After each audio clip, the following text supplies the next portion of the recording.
परसों रात जो किया है अमेरिका ने, वो अचानक वाला था।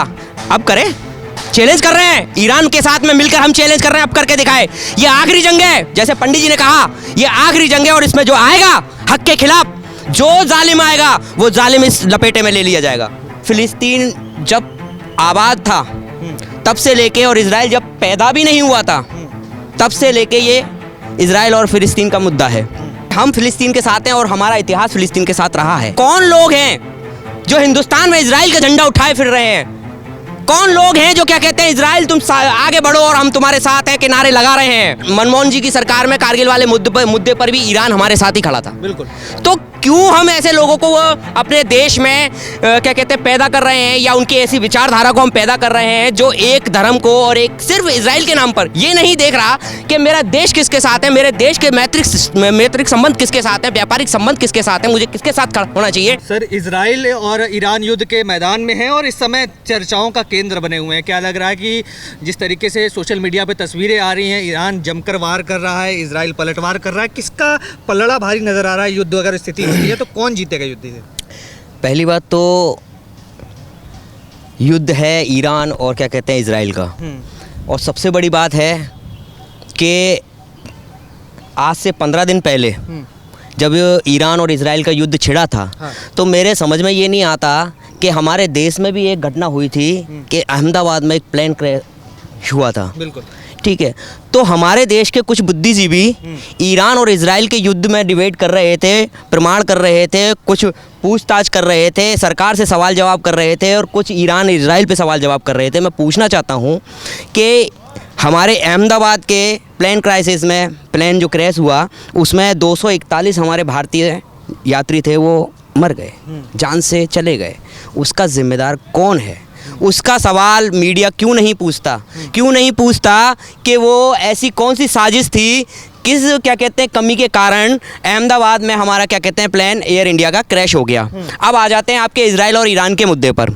ईरान और इजराइल का मुद्दा आज का नहीं है, फिलिस्तीन और इजराइल का मुद्दा आज का नहीं है। फिलिस्तीन जब आबाद था तब से लेके, और इजराइल जब पैदा भी नहीं हुआ था तब से लेके, ये इजराइल और फिलिस्तीन का मुद्दा है।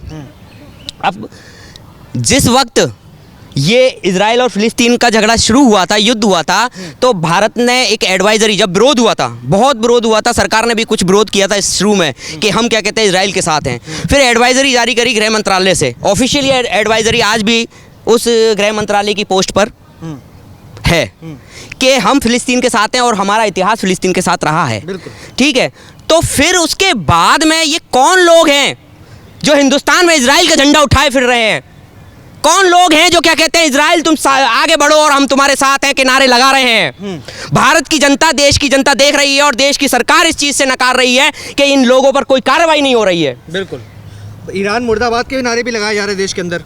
ईरान मुर्दाबाद के नारे लगाए जा रहे हैं, पर ईरान से मैत्रिक हमारे संबंध हैं, हमारे व्यापारिक संबंध हैं, और ईरान कुछ ऐसे मुद्दों पर भारत के साथ रहा कि जब पाकिस्तान सामने खड़ा हुआ था, कारगिल वाले मुद्दे पर भी आज देखिए कि मनमोहन जी की सरकार में कारगिल वाले मुद्दे पर भी ईरान हमारे साथ ही खड़ा था। बिल्कुल।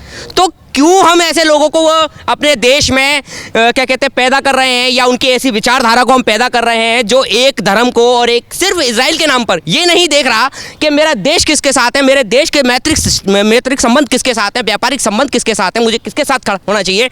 उन लोगों के दिमाग जो क्या कहते हैं सर में जो एक ब्रेन होता है उसकी क्या कहते हैं एक एक्टिविटी खत्म हो चुकी है। वो सिर्फ एक नाम को कि मुसलमान, उनकी कोई लड़ाई नहीं है। बिल्कुल।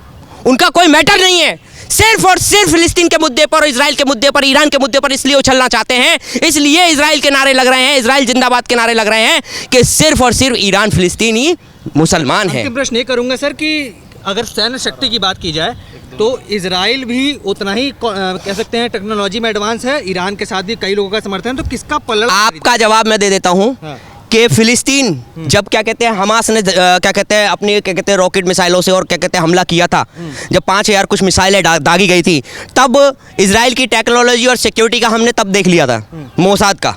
और फिर आज ईरान ने जब दागी हैं और दाग रहा है बराबर, तो भी हम सिक्योरिटी का देख रहे हैं।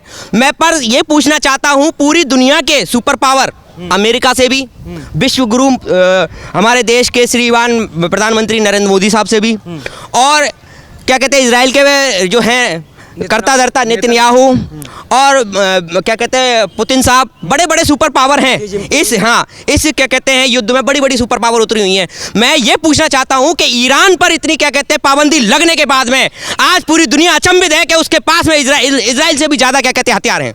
नहीं, पर ईरान में अमेरिका ने भी देखा किस तरीके से बम पटक दिए। अभी की खबर है आज और हम आप क्या कहते हैं इस वीडियो को क्या कहते हैं बना रहे हैं और आप मेरा इंटरव्यू ले रहे हैं। अभी की खबर है कि वो V2 अभी ईरान ने क्या कहते हैं V2 विमान क्या कहते हैं उसका जो लड़ाकू विमान था उसको गिराया है, मार गिराया है। तो क्या होता है कि वो जो परसों रात जो किया है अमेरिका ने वो अचानक वाला था। अब करें, चैलेंज कर रहे हैं ईरान के साथ में मिलकर, हम चैलेंज कर रहे हैं, अब करके दिखाए। ये आखिरी जंग है, जैसे पंडित जी ने कहा ये आखिरी जंग है और इसमें जो आएगा हक के खिलाफ जो जालिम आएगा वो जालिम इस लपेटे में ले लिया जाएगा।